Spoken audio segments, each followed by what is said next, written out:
put him down too. Didn't hold back. For a start, you've seen somebody's updated Mitch Garbutt's Wikipedia page. Darren tweeted it to me before. Yeah. He sent me a little cut out of it, and not a little cut out, a little screenshot of it, and it says his date of birth. Blah, blah, blah. Mitch Garbutt also made his professional boxing debut on the 21st of February 2016.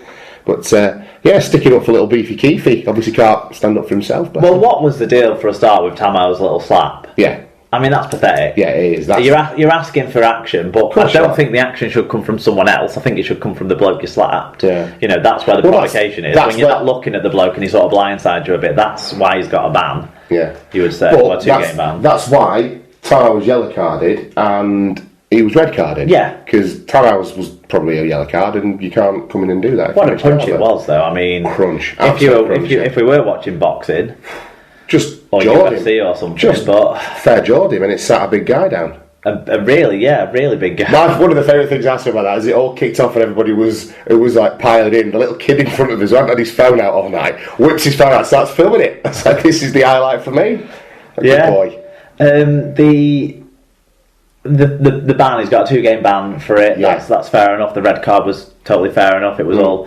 There's been a bit of nonsense after it. I found there was comments from Matt Scott, weren't there, saying it's a bit soft for him to do that because, you know, to spark out a guy who wasn't looking at you, who was provoking with someone else. Well, James Taran's 6'5" international rugby league player, and if he doesn't know that doing that is going to wind someone up when you're on the end of a mullering, then James Taran's a bit of a thick cunt in that case, to be honest with you. So no, maybe don't blindside a guy, but you're playing rugby league and you should know that sort of thing will happen if you behave in that way. It's 1 + 1 = 2, I'm afraid. Well, they're more ridiculous than that. I was reading on a Wigan fan page on Facebook. Oh, God. I apologise if it's someone who listens to the show who wrote this or you know whatever, but seriously you need to get your head round it. I already know where you're going with this. Go on. So they said, Ben Flower throws a punch in the biggest game of Super League and gets banned for 8 months.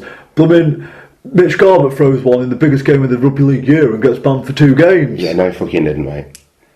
Two completely different things. I don't think we need to go nuts with it. I mean, if Mitch Garbutt had then gone down and finished him off when he was on the floor knocked out, then fair enough, it would be a discrepancy. Yeah. But he didn't. Yeah, so it wasn't. Yeah, very good.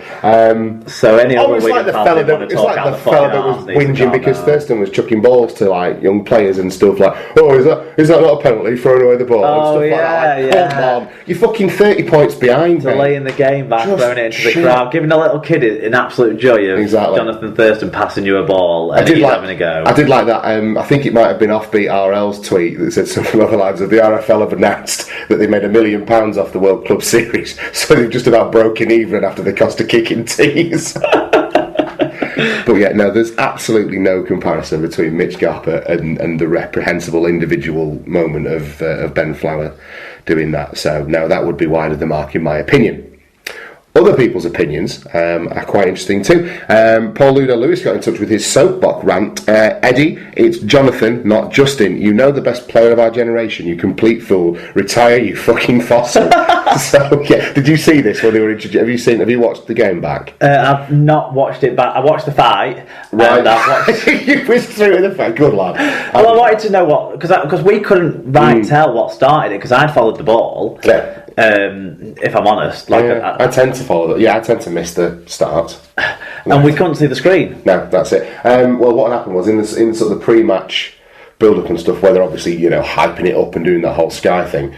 They had a bit of a chat with Tompkins and Steve-O, who looks fucked, by the way, just like he can just about cope with being on television. He's knackered, bless him. And then he goes back to Eddie and he goes, and now Brian Carney sat down and conducted an interview this week with one of the greatest players of all time, Justin Thurston. And you're like, fucking hell, come on now. But yeah, so that's where that comes from Ludo. Tyler Casfan got in touch. Excellent first half from Leeds. They never recovered from the early mistake in the second half. Massive efforts from Ferrers and Galloway. Cutthroat Jake got in touch twice. Definitely beaten by the better side, but very proud of how the lads played considering how many injuries we had. Of all the games, happier with Leeds' performance than Saints or Wigan. The youngsters will simply get better. But they did lose by the biggest margin over the weekend. Yes. Yeah. Okay. Cool. If we could have fielded our grand final team like North Queensland could, I think the result would have been very different. Is what you couldn't because people retired and moved on. So, do you think the result would have been much different? I think maybe you could credit Leeds with a few more points, but I still think that. I think it's more a case of you might have kept it down a little bit longer. Yeah. But it's not like Briscoe's immune from errors in that corner of Headingley where I can't think of his error, is it? No, it certainly isn't. Colin Rennie got in touch. Amazing performance from Leeds in the first half. Stood toe-to-toe with the Cowboys. Second, I was hoping for the same, but a drop ball from Handley and a missed tackle from Hall for those two tries let the floodgates open. Having a weakened bench left some players running on empty after 6 minutes and a quality. That's because two players didn't come off the bloody bench for 60 minutes. Yeah, exactly. Classic. Mullally makes his debut on 65 minutes, something like that. No, I think it was a little bit earlier than that, but Walters didn't come on. Did he come on at all? Yeah, he did. Yeah, he came on about 70 minutes or something. Yeah, so that has an impact on it as well. The Kindorf didn't come on until the second half either. No, we didn't see the Kindorf. So really, if you're talking about rotating Garbutt on with Cuthbertson and Galloway for the first 60 minutes, near enough. Yeah, you've got to think about that. Of course, they're blowing. I've lost my place with him now, sorry. So he said, having a weakened bench that left some players running on empty after 6 minutes and a quality side like the North Queensland Cowboys made the most of it. Mitchell Darts got in touch. A tale of two halves. First half defence by Leeds was very good. I admit I feared the worst. 4-4 was a pleasant surprise. Second half class shown by the Cowboys and they were relentless. Brian Davies, I think was in the same part of the ground as we were. He must have been, yeah. Because I've seen his pictures after that, so I'm sorry to have missed you, Brian. Leeds was pretty backed, you couldn't really see. Yeah, I know, but, still. Leeds were the best of the bunch. Their second team went toe-to-toe with North Queensland for 40 minutes. No, the second team didn't. Saints and Wigan managed 15. Their young kids will have learned a lot from the experience, and it was a cracking punch. And talking about young players who actually... I thought Jordan Lilly was decent. Yeah. As good as he could be in the sort of circumstances of it all, but he's shown promise, and if anything, his promise is starting to outstrip that of Sutcliffe at the moment. Possibly so, yeah. There was Ryan Orr getting butchered. Yeah, he seems a bit more of a dynamic runner than Sutcliffe in terms of he's a bit more jinky. Well, Sutcliffe to me has put on a bit of weight and lost a bit of speed, but obviously he's still coming back from his serious leg injury. So. Yeah, so let's give him a chance. Not a shock. So Carl Render got in touch, Mark. Yeah, another one from Collie said, was pleased how we kept fighting till the end, figuratively and literally, #knockout punch. Don't condone what Garbutt did, but certainly made the last 10 minutes more entertaining when it could have been boring. Johnny No Cash got in touch, said, it's a sad state of affairs when an Aussie bloke punching a Kiwi fella is the one thing that got English fans cheering. A massive gap between the NRL and Super League still, and can't see it closing anytime soon. Was hard to watch that game tonight with commentary on. Eddie banging on about Thurston giving kicking tees all game. Dave Cantrell said, best boxing match I've seen this week. Diane said, I thought Leeds were in with a chance at half-time, but I hadn't factored in the change of game plan from the Cowboys. Tim Griffith said, thought Leeds did very well on the whole tonight. Cowboys are a great outfit. Even if you took JT out, they would have won. Sam Rowlett, she got in touch. The least enjoyable of the three games, mainly due to Eddie and Steve on commentary. Cowboys outstanding second half, Thurston a real class act. Cracking punch from Mitch Garbutt, #bring back the Biff. Yeah, Wally Frogmore got in touch and said if only the whole team's attack was as effective as Mitch Garbutt's fist. Richard Wilkinson got in touch, I presume this was via Facebook, Mark. He said, proud of Leeds' first half tonight, gutted with the second. The bottom line is, if you give the top teams in the NRL a sniff, you'll get hammered. Back to Super League now, and we need some wins. Gallant effort in patches aren't going to cut it. Our season could hinge on the next few games. I will give the last word to Darren Garner again. Leeds versus the Cowboys was like watching Crossfields RL versus Widnes. Everyone knows Widnes will win. That's how Leeds versus the Cowboys felt to me. Anytime Cowboys wanted to turn up the intensity, they would simply bag the points. How many kicking tees did Thurston bring? Very good for her. Too fast, too powerful, too smart. You've got to give Jonathan Thurston credit. He had absolutely no reason to go and sort of start interacting with the crowd like he did, and he made a few lads nice. I think that's a wonderful gesture that we could all do with a bit more of in life. Yeah, it's like the... It's like Bret the Hitman Hart, is what he is, and like his big pink sunglasses. Well, I was going to say he's more like Cam Newton, who gives the ball away after the touchdown at all the home games. Oh, is that what Cam Newton does? Yeah. Okay, fair enough. Okay, now you may not have known this unless you were a Salford, Widnes, Hull, KR or Wakefield fan, but there were 2 Super League fixtures played out on Sunday as well, Mark. Yeah, so there were round 11 fixtures. That's when these teams will be in cup action, and the the top 8 will be playing Super League. So they fitted him in this time. Back then, last year, if you remember, they had to squeeze him in midweek games. But obviously, we've got the structure established this time to fit into this weekend. So you know where they're going to play. Pretty good way of doing it, I think. Good planning from the RFL. No. Just saying. Let's give them credit when it's due. Yeah, because we're going to get fucking slagging off when we get to next week's game previews, aren't we? Exactly, yeah. So let's just do that now for them and carry on. Yeah, so it was 28 points to 20 between Salford Red Devils and Widnes down at the AJ Bell, and a respectable 5,000 people there for a Sunday afternoon too. So that's an up. You know, that's good. That's all right. We like to see that. We need to see this keep growing because that's 2 home wins on the trot. We know that they're going to be good at. Well, we feel that they're going to be good at home this year. The Salford Red Devils. Yeah. So let's hope to see some more stay away fans getting back involved in that, because you would hope so. You know, it's for a start, it's a more team effort, less flashy affair this year, it feels like, anyway. So the man on the street can surely buy into the team more than it could when it was full of stars who seemed to be a little bit mercenary about their being at the side. Doesn't have that feel to it this year. No. I've got to admit, I didn't follow a tremendous amount of these. No, I haven't seen the highlights or anything yet on these 2 games. But Salford shot out to a big lead early on, didn't they? And Widnes just never really recovered, from what I can glean. Yeah, so the stats show a close game, actually.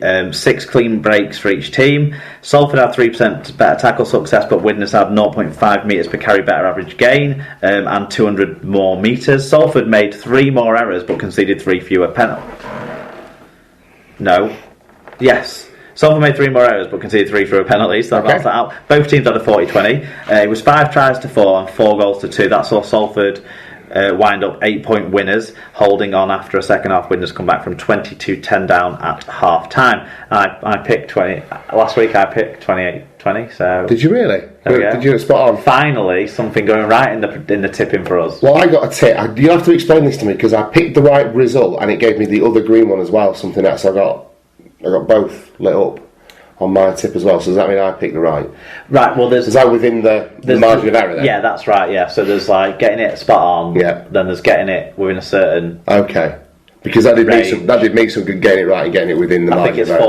I think it's 4 or 6 points either way or something. It's graduated. But I tell you what, Mark, it got me off the bottom, which is all I wanted out of the weekend. It's harder to follow the scoring system now. That there's 50 people in the league rather than 5. It's one of the reasons I want to get off the bottom, so I don't have to click on to page 2 every time I go check myself out. But no, off the bottom, not the spoon anymore. More of that later.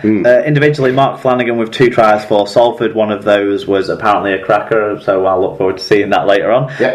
Michael Dobson with 3 try assists, heavily involved in the game. Josh Griffin with a try in 112 metres, and Gareth O'Brien starting to settle in at fullback with a try assist, 5 tackles, 110 metres and 2 clean breaks. On the other side of it, like I said, Widnes made more metres, so it's not surprised to see some big numbers from them guys too. Reece Hambry with a try assist, 5 tackles, 151 metres, 2 clean breaks. Good for anyone who put him in their dream team. Corey Thompson with a try, 5 tackles, 147 metres. That was the creepiest voice I've ever heard you do. 2 clean breaks. Stephen Marsh with a try, 122 metres, and Chris Houston with a try and 129 metres. So some really solid efforts from both sides there, and what wound up to be a close game.